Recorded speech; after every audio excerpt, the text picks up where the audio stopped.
Hello दोस्तों, कैसे हो आप लोग। उम्मीद करता हूँ कि आप लोग अच्छे होंगे और आप लोग की तैयारी भी अच्छी चल रही होगी। तो दोस्तों आज हम लोग शुरू करते हैं पॉलिटी का लेसन 29 यानी आयोग व परिषदें। ठीक है, तो इस चैप्टर का क्वेश्चन नंबर फर्स्ट है। क्वेश्चन नंबर फर्स्ट है, क्षेत्रीय परिषद का गठन किसके द्वारा किया जाता है। तो इसका राइट आंसर हो जाएगा ऑप्शन ए यानी राष्ट्रपति के द्वारा। क्वेश्चन नंबर 2 पे आया था, सामान्यतः किस क्षेत्रीय परिषद की अध्यक्षता कौन करता है। तो किसी क्षेत्रीय परिषद की अध्यक्षता, इसका राइट आंसर हो जाएगा ऑप्शन सी केंद्रीय गृह मंत्री। क्वेश्चन नंबर हम लोग 3 पे आए थे, क्षेत्रीय परिषद को सृजन हुआ है। तो 3 का राइट आंसर हो जाएगा ऑप्शन नंबर बी यानी संसदीय कानून द्वारा। क्वेश्चन नंबर हम लोग 4 पे आ जाते हैं। क्वेश्चन नंबर 4 है, क्षेत्रीय परिषद। तो 4 का राइट आंसर हो जाएगा परामर्शी इकाई है। तो इसका राइट आंसर ऑप्शन बी हो जाएगा। क्वेश्चन नंबर 5 है, क्षेत्रीय परिषद को गठन के संबंध में किस वर्ष प्रावधान किया गया है। तो इसका राइट आंसर हो जाएगा ऑप्शन सी यानी 1956 में। क्वेश्चन नंबर हम लोग 6 पे आते हैं, राज्य पुनर्गठन अधिनियम 1956 के भाग 3 के जरिए कितनी आंचलिक परिषदें स्थापित की गई थी। तो 6 का राइट आंसर हो जाएगा ऑप्शन डी यानी 5। क्वेश्चन नंबर 7 है, वर्तमान समय में भारत में कितने क्षेत्रीय परिषद कार्यरत है। तो 7 का राइट आंसर हो जाएगा ऑप्शन बी यानी 5। क्वेश्चन नंबर हम लोग 8 पे आ जाते हैं। क्वेश्चन नंबर 8 है, सुमेलित कीजिए क्षेत्रीय परिषद और मुख्यालय से। ठीक है, तो ए का क्षेत्रीय परिषद हो जाएगा नई दिल्ली, तो ए का 1 हो जाएगा। बी का है मध्य क्षेत्रीय परिषद, तो ये इलाहाबाद में है, तो बी का 2 हो जाएगा। पूर्वी क्षेत्रीय परिषद ये कोलकाता में है, तो सी का 3 हो जाएगा। और पश्चिमी क्षेत्रीय परिषद मुंबई में है, तो डी का 4 हो जाएगा। और दक्षिणी क्षेत्रीय परिषद चेन्नई में है, तो ई का 5 हो जाएगा। तो इस तरह से दोस्तों हम लोग का ए का 1, बी का 2, सी का 3 और डी का 4 और ई का 5 है। तो इसका राइट आंसर ऑप्शन ए हो जाएगा। क्वेश्चन नंबर हम लोग 9 पे आ जाते हैं। तो क्वेश्चन नंबर 9 है, अंतर्राज्यीय परिषद का गठन संविधान के किस अनुच्छेद के अंतर्गत किया गया है। तो 9 का राइट आंसर हो जाएगा ऑप्शन नंबर सी यानी अनुच्छेद 263 के तहत अंतर्राज्यीय परिषद का गठन किया गया है। क्वेश्चन नंबर हम लोग 10 पे आए थे, अंतर्राज्यीय परिषद का निर्माण होता है। तो 10 का राइट आंसर हो जाएगा ऑप्शन नंबर ए यानी संवैधानिक प्रावधान द्वारा। ठीक है, क्वेश्चन नंबर हम लोग 11 पे आ जाते हैं। तो क्वेश्चन नंबर 11 है, वर्ष 1990 में अंतर्राज्यीय परिषद का प्रतिस्थापन किस समिति की संस्तुति पर किया गया है। तो 11 का राइट आंसर हो जाएगा ऑप्शन नंबर बी यानी सरकारिया आयोग के संस्तुति पर। क्वेश्चन नंबर 12 है, सरकारिया कमीशन द्वारा संस्तुति की गई अंतर्राज्यीय परिषद का गठन संविधान के किस धारा के अंतर्गत किया गया है। तो 12 का राइट आंसर हो जाएगा ऑप्शन नंबर बी यानी अनुच्छेद 263 के तहत। हम लोग आए थे क्वेश्चन नंबर 13 पे। क्वेश्चन नंबर 13 है, अंतर्राज्यीय परिषद की स्थापना कब हुई है। तो 13 का राइट आंसर हो जाएगा ऑप्शन बी 28 मई 1990। क्वेश्चन नंबर 14 है, किस प्रधानमंत्री के कार्यकाल में अंतर्राज्यीय परिषद का प्रथम बार गठन किया गया है। तो 14 का राइट आंसर हो जाएगा ऑप्शन बी यानी वीपी सिंह। क्वेश्चन नंबर हम लोग 15 पे आ जाते हैं। अंतर्राज्यीय परिषद की 7वीं बैठक में महत्वपूर्ण निर्णय लिया गया। तो 15 का राइट आंसर हो जाएगा ऑप्शन नंबर ए यानी राज्यपाल की सक्रिय राजनीति में न लौटे। तो ये अंतर्राज्यीय परिषद की 7वीं बैठक में ऐसा निर्णय लिया गया है। तो इसका राइट आंसर ऑप्शन बी हो जाएगा। क्वेश्चन नंबर 16 है, अंतर्राज्यीय परिषद की स्थापना की जा सकती है। तो इसका राइट आंसर हो जाएगा ऑप्शन नंबर बी राष्ट्रपति द्वारा।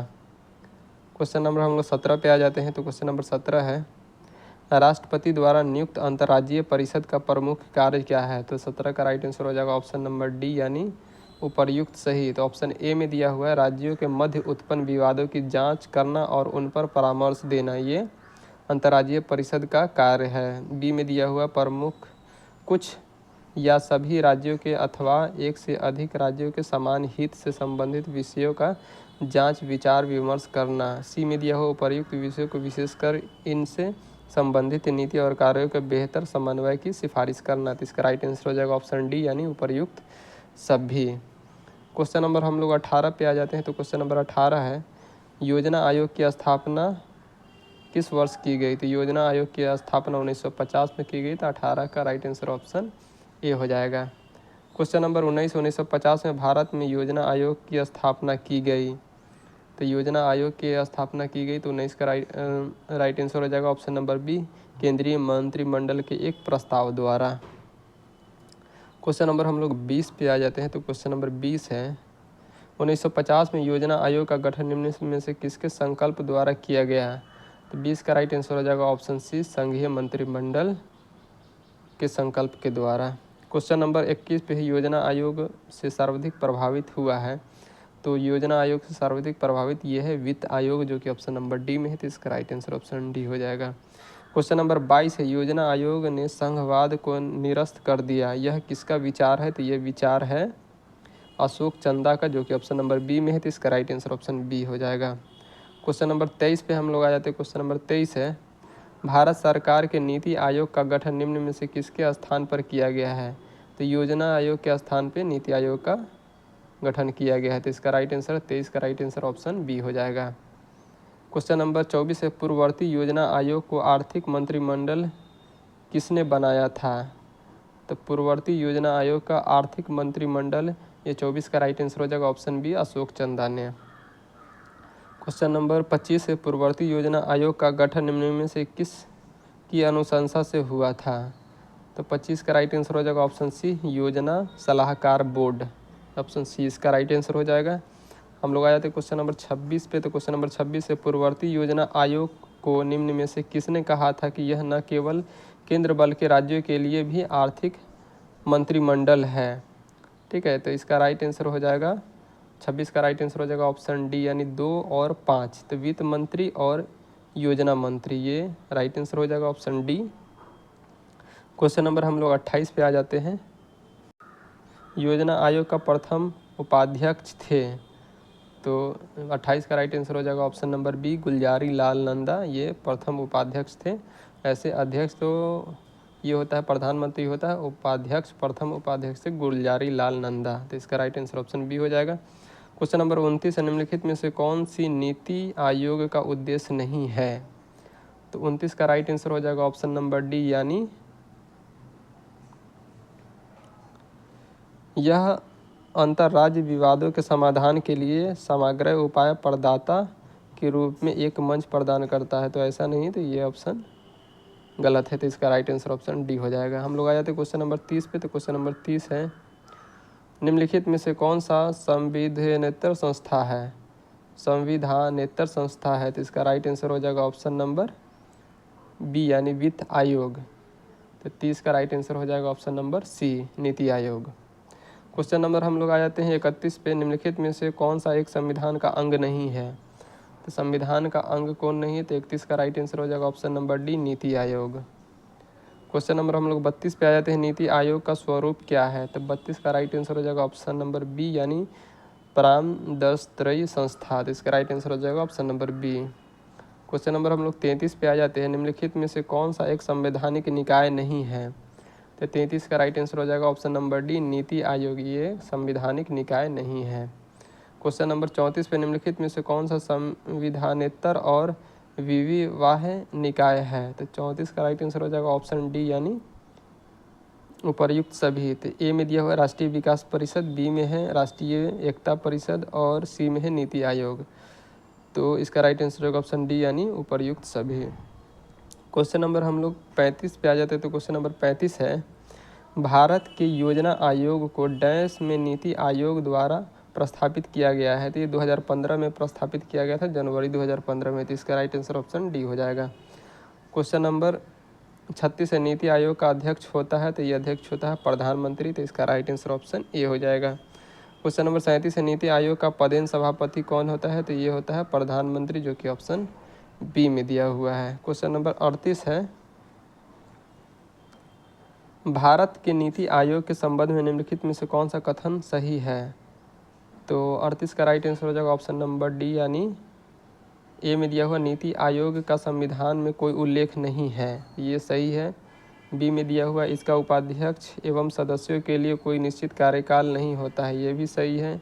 सी में है इसके सदस्य के लिए कोई निश्चित योग्यता निर्धारित नहीं है, तो ये भी सही है। तो इसका राइट आंसर हो जाएगा ऑप्शन नंबर डी, यानी उपर्युक्त सभी। क्वेश्चन नंबर हम लोग 39 पे आ जाते हैं। नीति आयोग के उपाध्यक्ष को भारत सरकार के सरकारी वरीयता क्रम में महत्व का दर्जा दिया गया है। तो इसका राइट आंसर हो जाएगा ऑप्शन नंबर ए, यानी भारत सरकार के कैबिनेट मंत्री के समान। क्वेश्चन नंबर हम लोग 40 पे आ जाते हैं। तो क्वेश्चन नंबर 40 है, नीति आयोग के विषय में निम्नलिखित में से कौन सा एक सही नहीं है। ठीक है, तो 40 का राइट आंसर हो जाएगा ऑप्शन नंबर बी, इसमें एक पूर्णकालीन अध्यक्ष होता है, जबकि ऐसा नहीं है। तो इसका राइट आंसर ऑप्शन बी हो जाएगा। क्वेश्चन नंबर 41 है, निम्नलिखित में से कौन सा एक संविधानेतर संस्था है। तो 41 का राइट आंसर हो जाएगा option number B, NITI Aayog ये संविधानोत्तर संस्था है। क्वेश्चन नंबर हम लोग आ जाते हैं 42 पे। निम्नलिखित में से कौन सर्वोच्च मंत्री परिषद के नाम से जाना जाता है। तो 42 का राइट आंसर हो जाएगा ऑप्शन नंबर डी, यानी राष्ट्रीय विकास परिषद। क्वेश्चन नंबर 43 है, राष्ट्रीय विकास परिषद का अध्यक्ष कौन होता है। तो 43 का राइट आंसर हो जाएगा ऑप्शन नंबर ए, यानी प्रधानमंत्री। क्वेश्चन नंबर हम लोग 44 पे आ जाते हैं। तो क्वेश्चन नंबर 44 है, प्रधानमंत्री यूनियन कैबिनेट मंत्री, मुख्यमंत्री एवं मंत्री परिषद सभी सदस्य होते हैं। 44 का राइट आंसर हो जाएगा ऑप्शन नंबर बी, यानी राष्ट्रीय विकास परिषद के। क्वेश्चन नंबर 45 है, राष्ट्रीय विकास परिषद के सदस्य निम्न में से कौन होते हैं। तो 45 का राइट आंसर हो जाएगा ऑप्शन नंबर डी, यानी उपर्युक्त सभी। तो ए में दिया हुआ संघीय मंत्रिमंडल के सदस्य, बी में दिया हुआ राज्य के मुख्यमंत्री और सी में दिया हुआ केंद्र शासित प्रदेशों के शासक। तो इसका राइट आंसर हो जाएगा ऑप्शन नंबर डी, यानी उपर्युक्त सभी। क्वेश्चन नंबर 26 है, भारत के राज्यों के बीच सहयोग और समन्वय प्राप्त करने के लिए निम्नलिखित संस्थाओं में से कौन से संविधानेतर और विधितर संस्था है। तो 46 का राइट आंसर हो जाएगा ऑप्शन नंबर डी, यानी केवल 4 अंतर्राज्यीय परिषद। क्वेश्चन नंबर हम लोग 47 पे आते हैं, राष्ट्रीय विकास परिषद के सदस्य नहीं होते हैं। तो राष्ट्रीय विकास परिषद के सदस्य राज्यों के राज्यपाल नहीं होते, जो कि ऑप्शन नंबर ए में दिया हुआ है। तो इसका राइट आंसर ऑप्शन ए हो जाएगा। क्वेश्चन नंबर हम लोग 48 पे आ जाते हैं। तो क्वेश्चन नंबर 48 है, राष्ट्रीय विकास परिषद का उद्देश्य। तो 48 का राइट आंसर हो जाएगा ऑप्शन नंबर ए, यानी पंचवर्षीय योजना का निर्धारण व उन्हें सुनिश्चित करना। तो इसका राइट आंसर ऑप्शन ए हो जाएगा। क्वेश्चन नंबर 49 है, वित्त आयोग क्या है। तो 49 का राइट आंसर हो जाएगा ऑप्शन नंबर डी, यानी पंचवर्षीय निकाय। तो इसका राइट आंसर ऑप्शन डी हो जाएगा। क्वेश्चन नंबर 50 है, संविधान के अनुच्छेद 280 में वर्णित वित्त आयोग का निर्माण करता है। तो 50 का राइट आंसर हो जाएगा ऑप्शन नंबर बी, यानी भारत का राष्ट्रपति। क्वेश्चन नंबर 51 है, वित्त आयोग के अध्यक्ष की नियुक्त कौन करता है। तो वित्त आयोग के अध्यक्ष की नियुक्त ये राष्ट्रपति करते हैं। तो 51 का राइट आंसर ऑप्शन ए हो जाएगा। क्वेश्चन नंबर 52 है, वित्त आयोग का गठन कितनी अवधि के लिए होता है। तो वित्त आयोग की गठन 5 वर्ष के लिए होता है। तो 52 का राइट आंसर ऑप्शन सी हो जाएगा। क्वेश्चन नंबर हम लोग 53 पे आ जाते हैं। तो क्वेश्चन नंबर 53 है, भारतीय संविधान के अनुसार निम्नलिखित में से क्या संवैधानिक निकाय है। तो संवैधानिक निकाय, तो 53 का राइट आंसर हो जाएगा ऑप्शन ए, यानी वित्त आयोग। क्वेश्चन नंबर हम लोग 54 पे आ जाते हैं, भारत में वित्त आयोग का प्रमुख कार्य है। तो 54 का राइट आंसर हो जाएगा ऑप्शन ए, यानी केंद्र और राज्य के बीच राजस्व का वितरण करना। क्वेश्चन नंबर हम लोग 55 पे आ जाते हैं।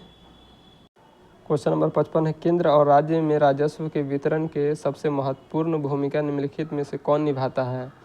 तो 55 का राइट आंसर हो जाएगा ऑप्शन बी, यानी वित्त आयोग। क्वेश्चन नंबर 56 है, राज्यों की सहायता अनुदान राजस्व आवंटित होता है।